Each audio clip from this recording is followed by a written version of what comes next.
नमस्कार, आप देख रहे हैं खबरदार। मैं हूं आपके साथ चित्रा त्रिपाठी। खबरदार में आज हम सबसे पहले किसान आंदोलन की बात करेंगे। दिल्ली के चारों तरफ किसानों ने डेरा जमा दिया है।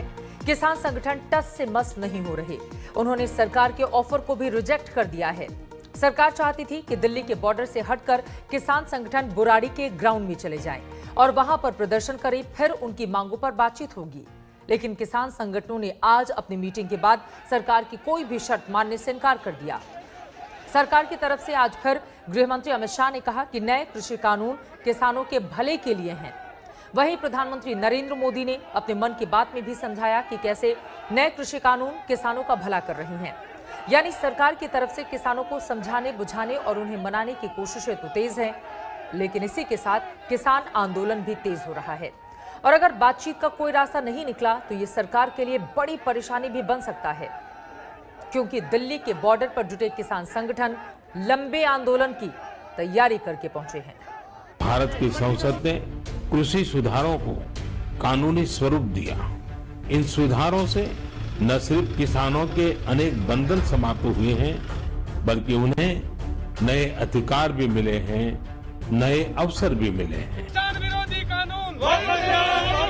डेमोक्रेसी में सबको अधिकार है, मगर मैं इतना स्पष्ट कहना चाहता हूं कि तीनों बिल जो है किसान रिफॉर्म्स है वो किसानों के भले के लिए है और बहुत समय के बाद किसान एक जकड़ी हुई व्यवस्था से बाहर आने वाला है।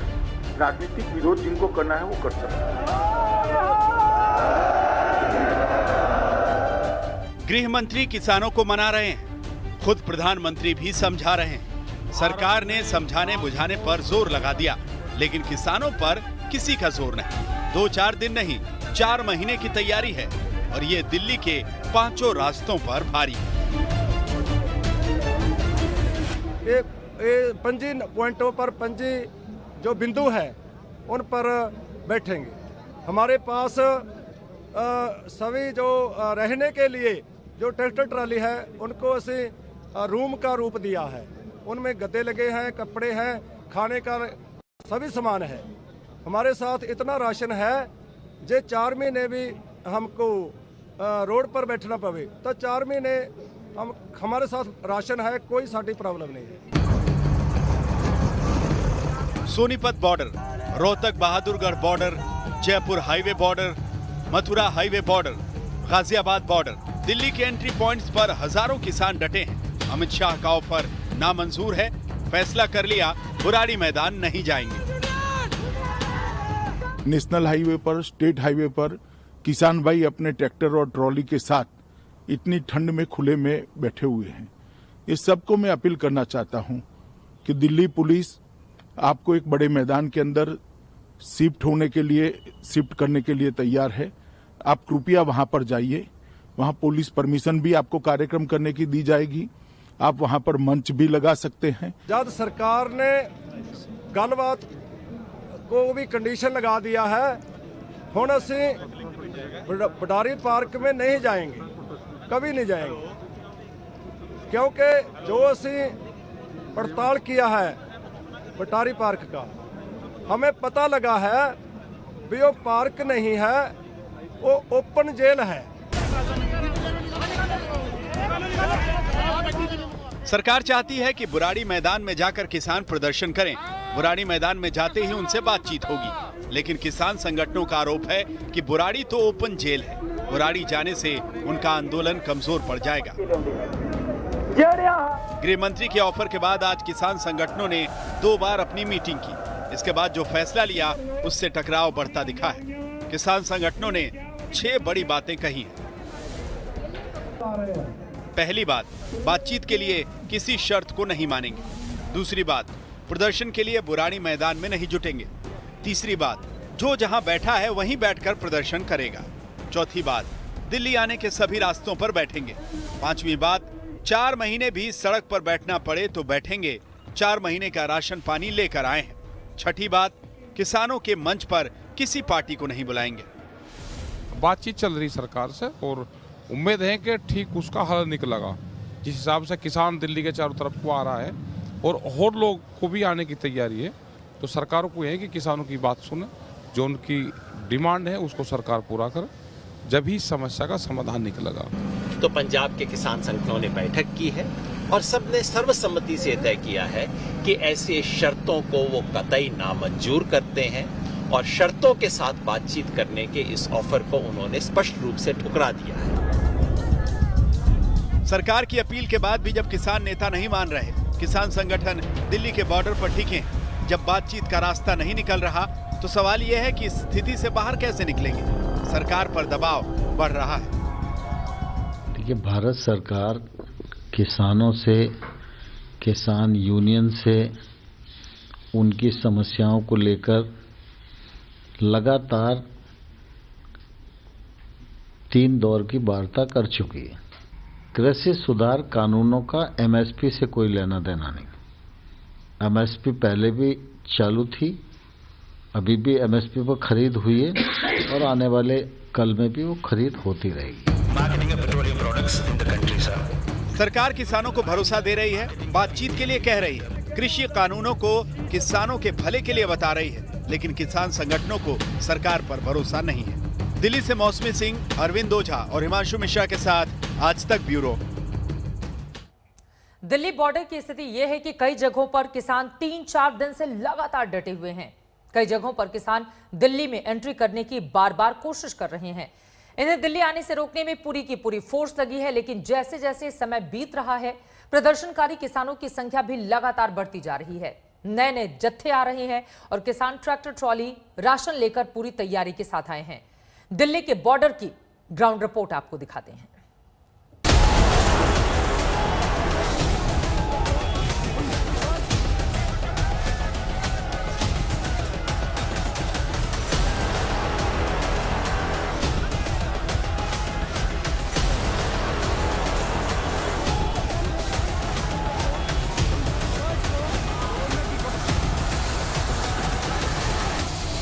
यहाँ पे सिंगू बॉर्डर पर लगातार तीसरे दिन भी अड़े हुए हैं, डटे हुए हैं और जो इनकी बैठक हुई है, बड़ी खबर आपने जैसे बताई कि यहाँ से टस से मस होने को तैयार नहीं है। आज तक के स्क्रीन्स पर आप देख सकते हैं एक टॉप एंगल व्यू, जिससे दर्शकों को अंदाजा हो जाएगा कि कितनी भारी संख्या में यहाँ पे किसान मौजूद है। दूर नजर दौड़ाइए तो ये कोई रामलीला मैदान नहीं है, ये कोई जंतर मंतर नहीं है, ये है सिंगू बॉर्डर, देश का एक राष्ट्रीय हाईवे जहाँ पे लगातार ट्रैफिक की आवाजाही बनी रहती है। खेद जताते हुए कि लोगों को असुविधा हो रही है, किसानों ने बोला है कि ये भी राष्ट्र से जुड़ा मुद्दा है, शर्तें नहीं चाहिए। ऐसी तस्वीरें कहीं भी किसी भी सरकार को टेंशन देंगी। दिल्ली की बात तो अलग ही है, इसीलिए सरकार ने किसानों से एक जगह व्यवस्थित होने को कहा, बुराड़ी में बैठकर प्रदर्शन करने को कहा, लेकिन ये शर्तें किसान संगठनों को मंजूर नहीं। किसान नेताओं ने इस चीज को बिल्कुल नकार दिया है। बुराड़ी कोई जाने वाला नहीं है। लोकतंत्र में जनता राजा होती है और जो उसके नुमाइंदे हैं वो उसके नौकर। तो जिसको बात करनी है वो यहाँ आए, किसान यहाँ से आगे नहीं जाएंगे। हमारे मुख्यमंत्री कहते हैं कि ये तो पंजाब की सरकार ने भेजे हुए लोग हैं। आपको लगता है इनमें से कोई प्लांटेड है?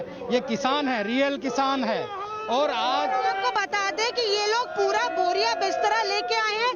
कितना राशन आप अपने घर से लेके आए? हम मैडम 6 महीने का राशन लेकर आए हम, और जरूरत पड़ेगा तो और राशन भी आ जाएगा। हमारे किसान भाई हैं, ये जो लड़ाई हम जीत के रहेंगे। 4-6 महीने की तैयारी करके किसान संगठन आए।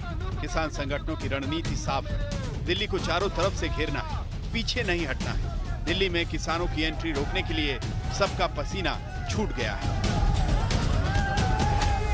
इस वक्त हम दिल्ली गाजियाबाद बॉर्डर पर मौजूद हैं और यहाँ पर आप देख सकते हैं एक बार फिर से तनावपूर्ण माहौल बन चुका है। जो किसान यहाँ पर प्रदर्शन कर रहे हैं वो बैरिकेड्स को तोड़ दिए हैं। यहाँ पर जो यहाँ पर पैरामिलिट्री फोर्सेस है वो यहाँ पर रोकने की कोशिश कर रही है, लेकिन बहुत ज़्यादा सफलता दिखाई नहीं दे रही है। पहली लेयर की जो बैरिकेडिंग है उसे यहाँ पर किसानों ने तोड़ दिया है। बैरिकेड्स पर वो चढ़े और उसके बाद में बैरिकेड्स को यहाँ पर तोड़ दिया गया। इसके अलावा आप देख सकते हैं हजारों की संख्या में यहाँ पर किसान तैनात हैं। यहाँ पर वो इस जो बैरिकेडिंग है इसको तोड़कर वो दिल्ली में घुसना चाहते हैं, लेकिन ये गाजीपुर बॉर्डर है, यहाँ से आगे जो है पुलिस जाने नहीं दे रही है। और आप देख सकते हैं ये पहली लेयर की बैरिकेडिंग है।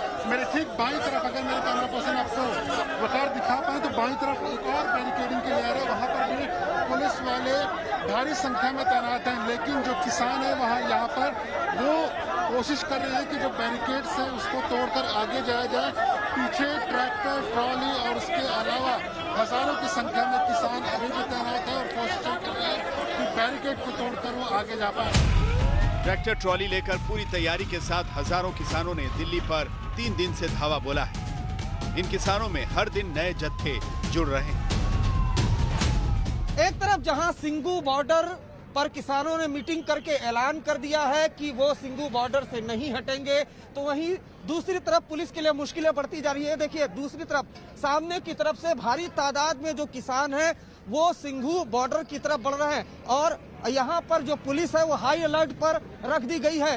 रणनीति यही है कि किसी भी तरीके से इन किसानों को यहाँ से सिंगू बॉर्डर नहीं घुसने देना है। बाकायदा जो पुलिस की टीम है वो एक्सकॉर्ट करके लेके आ रही है। आप देख पा रहे हैं यहाँ पर भारी तादाद में और ज्यादातर जो पंजाब के किसान हैं वो आ रहे हैं। हालांकि खुद जो इनके वॉलंटियर्स हैं वो इनको एक्सकॉर्ट करके ला रहे हैं, लेकिन इस तरीके से जो किसान हैं वो धीरे धीरे करके सिंगू बॉर्डर की तरफ से सामने आ रहे हैं। हम उनसे बात कर ली। सर किस जी तरनतार नंबर सर तो माझे ਦੇ ਵਿੱਚੋਂ ਪੰਜਾਬ ਦੇ ਵਿੱਚੋਂ ਕਾਫਲਾ ਰਿਹਾ ਕਿਸਾਨ ਮਜ਼ਦੂਰ ਸੰਘਰਸ਼ ਕਮੇਟੀ ਪੰਜਾਬ ਦਾ, ਜਿਸ ਨੇ ਡਰੇਲਾਂ ਦਾ ਅੰਦੋਲਨ ਅਜੇ ਤੱਕ ਜੰਡਿਆਲਾ ਗੁਰੂ ਜਿਹੜਾ ਜਾਰੀ ਰੱਖਿਆ ਹੋਇਆ ਵਾ। ज्यादातर किसान संगठन बॉर्डर पर ही डटे हैं और बुराड़ी मैदान नहीं जाना चाहते, क्योंकि उन्हें लगता है कि सिर्फ दिल्ली के एक कोने में जुटकर सरकार पर दबाव नहीं बनाया जा सकता। हालांकि कई किसान बुराड़ी मैदान भी पहुंचे हैं। इस वक्त मैं बुराड़ी के निरंकारी ग्राउंड पर मौजूद हूं, जहां पर दिल्ली पुलिस ने बाकायदा किसानों को विरोध प्रदर्शन के लिए जगह दी है। गृह मंत्री अमित शाह ने भी अपील की है कि जो किसान है वो यहाँ पर आ जाएं। इन सब के बीच जरा आप तैयारी देखिए, बाकायदा जो किसान है वो अलाव तक लेकर आए हैं। अलाव है, लकड़ियाँ हैं। दूसरी तरफ अगर आप देखें तो बाकायदे जो है किसान खुद अपना खाना बना रहे हैं, यानी पूरी लंबी चौड़ी तैयारी करके ही किसान जो है वो दिल्ली की तरफ कूच किए थे। हम अपने कैमरा पर्सन रितेश को कहेंगे कि जरा सामने की तरफ आए, देखिए किस तरीके से बाकायदा जो है यहाँ आटा गूंथा जा रहा है, पूरी तैयारी है। लेकिन बुराड़ी मैदान को तो किसान नेताओं ने एक तरह से ओपन जेल बता दिया है। वो अब बॉर्डर के रास्तों से हटने को तैयार नहीं है। किसानों को सरकार पर दबाव बनाने का यही तरीका सही लग रहा है। मौसमी सिंह और हिमांशु मिश्रा के साथ आज तक ब्यूरो। किसानों ने सरकार की बात नहीं मानी, ऐसे में सरकार क्या करे? फिलहाल इस वक्त की बड़ी खबर आपको देते हैं। बीजेपी के राष्ट्रीय अध्यक्ष जेपी नड्डा के घर पर किसान आंदोलन पर एक बड़ी बैठक चल रही है। किसान आंदोलन को लेकर अभी की बड़ी खबर, बीजेपी अध्यक्ष जेपी नड्डा के घर पर बड़ी बैठक चल रही है और इस बैठक में गृह मंत्री और कृषि मंत्री की भी मौजूदगी है। आपको बता दें इस बैठक में गृह मंत्री अमित शाह, कृषि मंत्री नरेंद्र सिंह तोमर, रक्षा मंत्री राजनाथ सिंह भी इस बैठक में मौजूद हैं। हिमांशु मिश्रा हमारे संवाददाता जुड़ चुके हैं ज्यादा जानकारी के साथ। हिमांशु, किसान मानने के लिए तैयार नहीं, वो बुराड़ी नहीं जाएंगे, ऐसे में ये अहम बैठक, क्या ये माना जाए कि कुछ ठोस नतीजा किसान आंदोलन पर निकल कर आ सकता है कि बीच का रास्ता क्या होना चाहिए? देखिए बिल्कुल चित्रा, जिस तरीके से कल गृह मंत्री अमित शाह ने किसानों से अपील की थी कि वो बुराड़ी जाएं और उसके बाद उनके जो संगठन है उनसे वो बातचीत करने के लिए तैयार है। सरकार की तरफ से डेलीगेशन भी जा सकता है बातचीत करने के लिए, लेकिन अब किसानों ने जब सरकार के इस अपील को ठुकरा दिया है तो अब कहीं ना कहीं एक नई रणनीति के तहत जो है वो फिर से बैठक चल रही है। जो बीजेपी के अध्यक्ष है जेपी नड्डा, उनके नेतृत्व में गृह मंत्री अमित शाह, रक्षा मंत्री राजनाथ सिंह और कृषि मंत्री नरेंद्र सिंह तोमर बैठक कर रहे हैं। तो कहीं ना कहीं सरकार, अब बीजेपी को लग रहा है कि ये आंदोलन बड़ा हो गया है और इसको किस तरीके से टैकल किया जाए उसको लेकर एक नई बीच का रास्ता खोजने की जरूर तैयारी जो है वो की जा रही है। लेकिन क्या होगा ये रास्ता, क्या सरकार की तरफ से ये अप्रोच किया जाएगा कि हम बातचीत के लिए तैयार हैं, आप आइए, या सरकार का कोई डेलीगेशन जो है वो मिलने के लिए जाएगा, इसको लेकर ये कह सकते हैं कि इस निकालना बैठक के पड़ेगा, अंदर क्योंकि बिल्कुल लगातार किसानों की तादाद बढ़ती हुई बॉर्डर पर चली जा रही है। फिलहाल के लिए शुक्रिया हिमांशु, आगे भी जानकारी आपसे हम लेते रहेंगे। तो बीजेपी अध्यक्ष जेपी नड्डा के घर पर यह बड़ी बैठक, जैसे और जानकारी निकलकर सामने आती है आप तक पहुंचाते रहेंगे। खबरदार में इसी के साथ एक छोटे से ब्रेक के लिए हम रुकेंगे, फौरन लौटते हैं कुछ और बड़ी खबरें लेकर। आप देखते रहिए आज तक। आप देख रहे हैं खबरदार। कल प्रधानमंत्री नरेंद्र मोदी वाराणसी के दौरे पर होंगे। पीएम अपनी वाराणसी यात्रा के दौरान गंगा के घाटों पर अलौकिक दृश्य के साक्षी भी बनने वाले हैं। ये पहली बार होगा जब प्रधानमंत्री काशी की देव दीपावली में शामिल होंगे। न सिर्फ उसमें शामिल होंगे बल्कि उसका हिस्सा भी बनेंगे। वाराणसी में देव दीपावली के मौके पर गंगा के 84 घाटों पर लगभग 15 लाख दिए जलाए जाएंगे। प्रधानमंत्री मोदी क्रूज पर बैठकर गंगा घाटों की दिव्य छटा का आनंद लेंगे। सारी तैयारियां वहां पर पूरी हो चुकी हैं। मेरी सहयोगी श्वेता सिंह ने काशी से पूरी तैयारियों पर यह खास रिपोर्ट भेजी है। कल क्या होगा, कैसा होगा नजारा काशी का।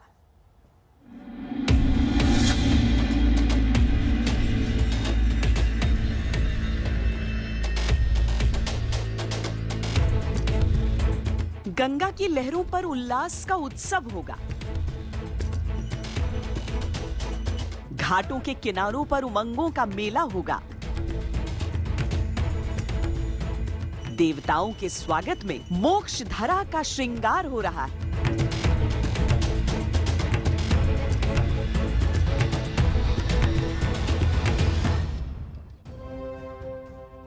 देव दीपावली वैश्विक पर्व है, लेकिन महाकाल की धरती पर इसकी छटा अलौकिक होती है। इस बार उमंगों के रंग थोड़ा ज्यादा चटक हैं, क्योंकि पहली बार प्रधानमंत्री मोदी दीपदान के लिए काशी में होंगे।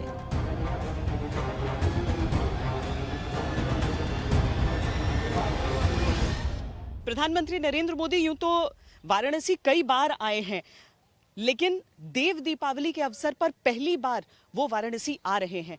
और इसीलिए चूंकि यहाँ पर उनका पूरा कार्यक्रम तय है कि कहाँ कहाँ पर उन्हें जाना है, यहाँ इसी रास्ते से होते हुए आगे के रास्ते से वो प्रवेश करेंगे, जो कि काशी विश्वनाथ कॉरिडोर, जो कि एक तरह से कहा जा सकता है कि उनका ड्रीम प्रोजेक्ट है। बाबा विश्वनाथ की भक्ति में उनका छोटा सा समर्पण है। लेकिन इसके साथ ही वाराणसी के जो बाकी हिस्से भी हैं, जिस सड़क का उन्हें 72 किलोमीटर लंबी सड़क का उद्घाटन करना है, जहां सारनाथ जहां पर जाना है उन्हें वो सारी जगह, और साथ ही यहाँ पर जो गंगा घाट है जहां से क्रूज के जरिए वो रविदास घाट से तक पहुंचेंगे, तो ये सारी वो जगह हैं जो पूरी तरीके से तैयार इस समय की जा रही है। ये इतिहास है कि देव दीपावली पर गंगा आरती, महाकाल का पूजन और दीपदान का हिस्सा बनने के लिए पूरे विश्व से अलग अलग संस्कृतियों के लोग आते हैं। लेकिन प्रधानमंत्री मोदी जब इस धार्मिक पर्व पर गंगा में दीप को प्रवाहित करेंगे, तब इस परंपरा को शासकीय और वैश्विक प्रवाह भी मिलेगा।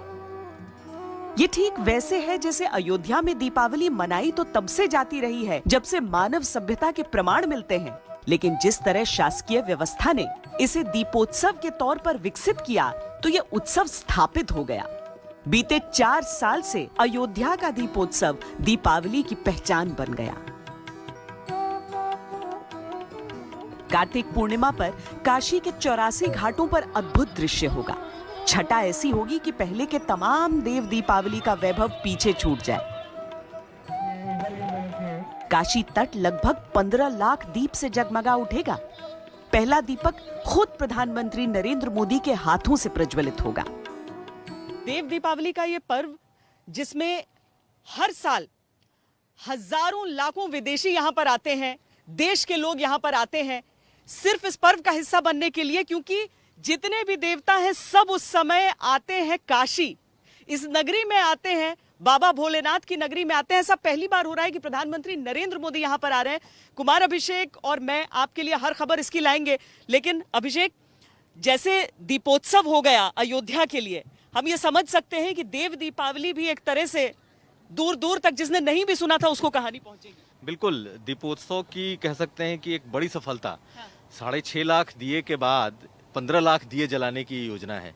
और आप काशी के दोनों तरफ देखें, घाट के इस तरफ और घाट के उस तरफ, दोनों तरफ इतनी बड़ी तादाद में ये दिए जलाए जाएंगे।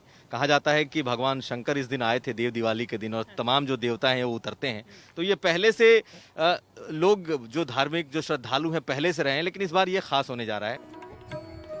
इस मनमोहक और दिव्य दृश्य पर कौन मोहित न हो उठे। तय ये है कि पहला दीप जलाने के बाद प्रधानमंत्री गंगा में बोट के जरिए काशी के जगमग घाट को देखेंगे।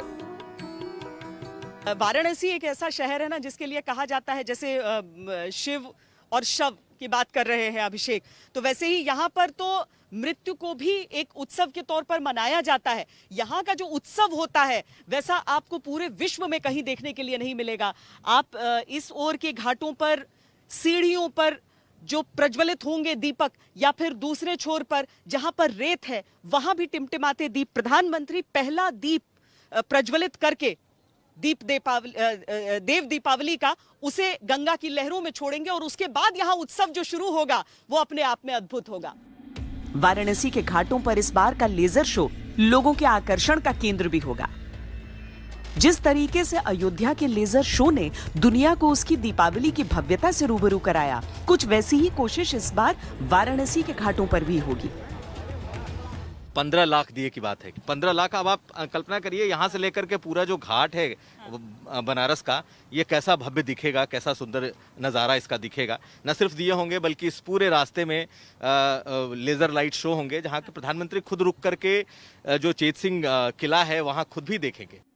प्रधानमंत्री नरेंद्र मोदी का ड्रीम प्रोजेक्ट है Kashi Vishwanath corridor. 55,000 square metre में बन रहे इस कॉरिडोर का भव्य स्वरूप अब दिखने लगा है। काशी विश्वनाथ धाम राजस्थान और मिर्जापुर के गुलाबी पत्थरों से सजने भी लगा है। तराशे गए करीब 65,000 क्यूबिक फीट गुलाबी पत्थरों की पहली खेप पहुंचने के बाद काम अब तेजी से बढ़ रहा है।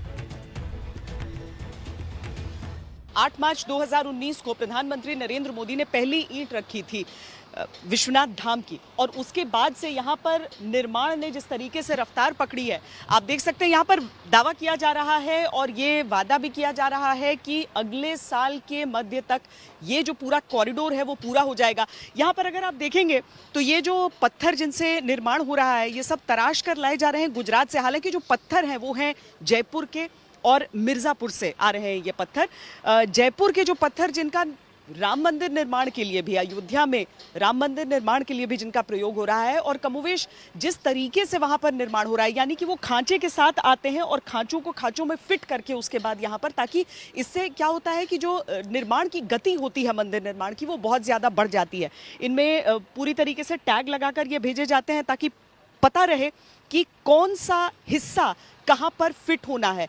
तो जो मंदिर का मुख्य हिस्सा है और जो हमारी प्राचीन भव्यता का जो पूरी तस्वीर रही है वो तो उसी तरीके से नजर आएगी यहाँ पर काशी विश्वनाथ मंदिर उसी तरीके से, लेकिन इसके आसपास का जो पूरा हिस्सा है उसे इस तरीके से डेवलप किया जा रहा है, इस तरीके से बढ़ाया जा रहा है कि अपने आप में एक अलौकिक दृश्य होगा, विहंगम दृश्य होगा। ये किसी नामुमकिन को मुमकिन करने वाला दृश्य है। कॉरिडोर के रास्ते से कई घरों को हटाया गया, लेकिन जरा सोचिए, रास्ते में पड़ने वाला एक भी मंदिर अपनी जगह से नहीं हटा। हर छोटे बड़े मंदिर को सहेज लिया गया। मंदिर अपने मूल जगह पर ही खड़े हैं।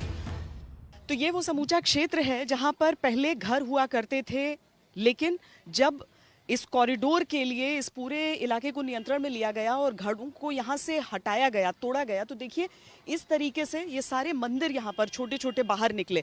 जो लोग यहाँ पर हैं वो बताते हैं कि इन्हीं के साथ जुड़ी हुई घर की बाकी व्यवस्था, यानी कि शौचालय, बेडरूम, ये सारी चीज़ें हुआ करती थी। अब जिन मंदिरों का, इसमें जो ऐसे मंदिर यहाँ पर हैं जिनके शिखर आपको साबुत दिख रहे हैं, उन सभी मंदिरों को इस कॉरिडोर का हिस्सा रखा गया है। आप मेरे पीछे देखिए, वहां पर आपको एक छोटा सा प्राचीन हनुमान मंदिर दिख जाएगा। ये बताया जाता है कि तुलसीदास जी ने जब विनय पत्रिका की रचना की थी तो यहीं पर बैठ के की थी, यहीं पर बैठ के वो की थी। और एक एक ढांचा देखिए, अब हर एक चीज को, हमारी इतिहास, हमारी परंपरा, आध्यात्म, सबसे जोड़ते हुए सबको कॉरिडोर में साबुत इसी हिसाब से रखा जाएगा। ये किसी सपने के सच होने जैसा है। इतिहास और समय स्वयं को दोहरा रहे हैं और इस बदलते दौर के हम और आप सब साक्षी हैं।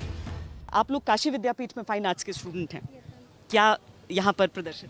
यहाँ पर हम लोग घाट का सीन जो बना रहे हैं, जो प्रधानमंत्री हमारे आ रहे हैं नरेंद्र मोदी से, वो उनके लिए, और हमारा कि हम यहाँ पे जो हमारा घाट दिख रहा है ललिता घाट, उसे रिप्रेजेंट कर रहे हैं सेंटर में। फिर उसके बाद वे टू गंगा है, जो भी पाथ में हमारे मॉन्यूमेंट्स थोड़े बहुत पड़ते हैं उन्हें बना के, फिर विश्वनाथ टेम्पल का है, और फिर ये पूरा विश्वनाथ कॉरिडोर के लिए प्रिपेयर कर रहे हैं। और ये मोदी जी की तस्वीर किसने बनाई है?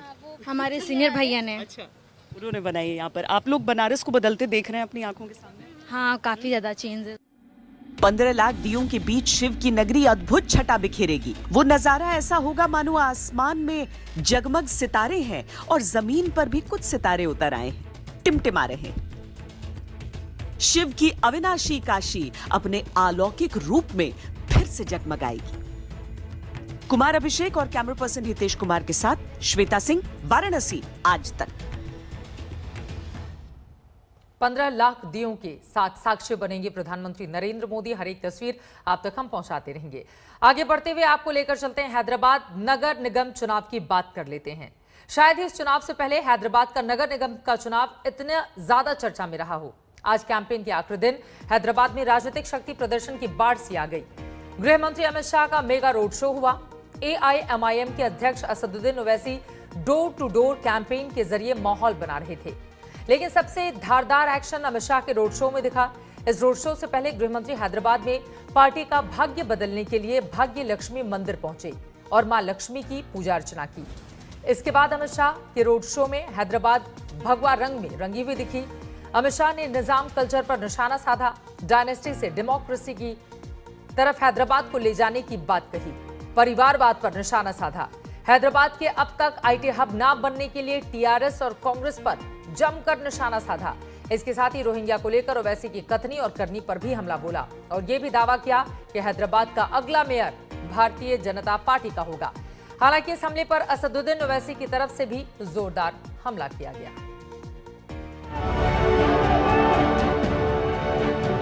इस बार चुनाव के बाद हैदराबाद में मेयर भारतीय जनता पार्टी का होगा, ये हैदराबाद की जनता ने स्पष्ट कर दिया है। हम हैदराबाद को नवाब निजाम कल्चर से मुक्त होकर एक मिनी इंडिया बने ऐसा शहर बनाने की दिशा में आगे बढ़े।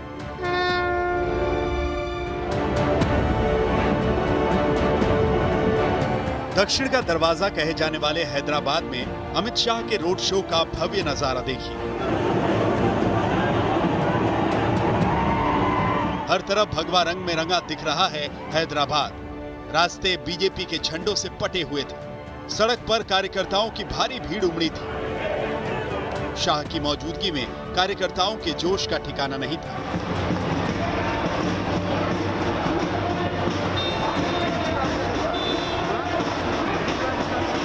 फूलों से सजे विजय रथ पर अमित शाह अपने वरिष्ठ साथियों के साथ कार्यकर्ताओं के जोश को बढ़ाते दिख रहे थे। इसे शक्ति प्रदर्शन कहें या फिर दक्षिण को भेदने के लिए किए गए होमवर्क का नतीजा। पर एक बात तो बिल्कुल साफ हो गई कि हैदराबाद विजय करने के लिए बीजेपी फुल प्रूफ रणनीति के साथ उतरी है। रोड शो के बाद अमित शाह ने अपनी प्रेस कॉन्फ्रेंस में तेलंगाना राष्ट्र समिति की सरकार और AIMIM अध्यक्ष असदुद्दीन ओवैसी पर ताबड़तोड़ हमले किए। मैं एक सवाल फिर से श्रीमान चंद्रशेखर राव जी से पूछना चाहता हूं, ये मजलिस के साथ आप जो समझौता करते हो, इसमें हमें कोई आपत्ति नहीं है, कोई आपत्ति नहीं, कर सकता है। लोकतंत्र में कोई भी व्यक्ति किसी के साथ भी जाता है, मगर गुप्त समझौता क्यों करते हो? इतनी हिम्मत क्यों नहीं है कि मजलिस के साथ खुलेआम सीट शेयरिंग कर लड़े? एक कमरे के अंदर इलू इलू कर आप सीटें बांटते हो। हैदराबाद शहर में दबदबा रखने वाले AIMIM के अध्यक्ष असदुद्दीन ओवैसी अमित शाह के निशाने पर थे। गृह मंत्री ने चुनौती दी कि ओवैसी अवैध रोहिंग्या मुसलमानों पर संसद में कुछ कहते हैं और सड़क पर कुछ और। मैं जब कार्रवाई करता हूं तब तो हाय तौबा करते हैं पार्लियामेंट में, देखा नहीं है आपने? कितनी बड़ी आवाज में रोते हैं। और एक बार लिख कर मुझे दे दे, बांग्लादेशी और रोहिंग्या को निकालना है, बाद में मैं करता हूं, जरा लिख कर देने के लिए बोल दीजिए उनको। सिर्फ चुनाव में बात करने से नहीं होता है, जब निकालने के लिए पार्लियामेंट में बहस होती है, कौन इनका पक्ष लेता है देश की जनता जानती है, सबने लाइव टेलीविजन पर देखा है। आपकी पार्टी ने कहा था कि यहां पर अफगानी है, रोहिंग्या है, पाकिस्तानी है, 30,000 वोटर लिस्ट में नाम रोहिंग्या के। ये आपके स्टेट प्रेसिडेंट ने ये बकवास की है, मैंने तो नहीं कहा, मगर अमित शाह कह रहे मुझे लिख कर दो। अरे लिख कर देने का क्या है, आप देखिए ना, ये आपका काम है, आपको कब से मेरी इजाजत लेना पड़ा? ये तो अजीब बात कर रहे हैं, यानी ये तो ऐसा हो गया कि नाच ना जाने तो आंगन टेढ़ा। आपका काम, आप मुझसे परमिशन लेंगे? गृह मंत्री अमित शाह ने हैदराबाद को निजाम कल्चर से मुक्त करने की बात कही। ओवैसी का जवाब था बीजेपी हैदराबाद में सर्जिकल स्ट्राइक करना चाहती है, इसका जवाब लोकतंत्र की स्ट्राइक से मिलेगा। हैदराबाद को नवाब निजाम कल्चर से मुक्त होकर एक मिनी इंडिया बने ऐसा शहर बनाने की दिशा में आगे बढ़ेंगे। हम डायनेस्टी से डेमोक्रेसी की ओर देश के लोकतंत्र को ले जाना चाहते हैं, हैदराबाद और तेलंगाना को ले जाना। तुष्टीकरण से हम सम विकास की ओर जाना चाहते हैं। किसी का अपीसमेंट नहीं करेंगे, सबको बरोबर मौके मिलेंगे। मैं कौन सा नवाब हूं, मैं कौन सा निजाम हूं, ना तो मेरा दूर दूर तक निजाम की फैमिली से कोई ताल्लुक नहीं है। अगर आप तारीख में चले जाएंगे तो मेरे पूर्वजों ने निजाम से मुलाकात इसलिए नहीं की क्योंकि निजाम को मिलने के लिए एक सोने की अशरफी नजराना देना पड़ता था। तो मेरे बुजुर्गों ने कहा कि हम हरगिज नहीं देंगे, मुलाकात ही नहीं की, हमारा ताल्लुक ही नहीं है उनसे। हाँ, किसी देश के एक इलाके पे कोई सर्जिकल स्ट्राइक करता है, ये जबान इस्तेमाल करेंगे आप बोलेंगे पाकिस्तानी है। यहां पर गृह मंत्री ने केंद्र और राज्य से मिले फंड की गड़बड़ी का आरोप लगाया।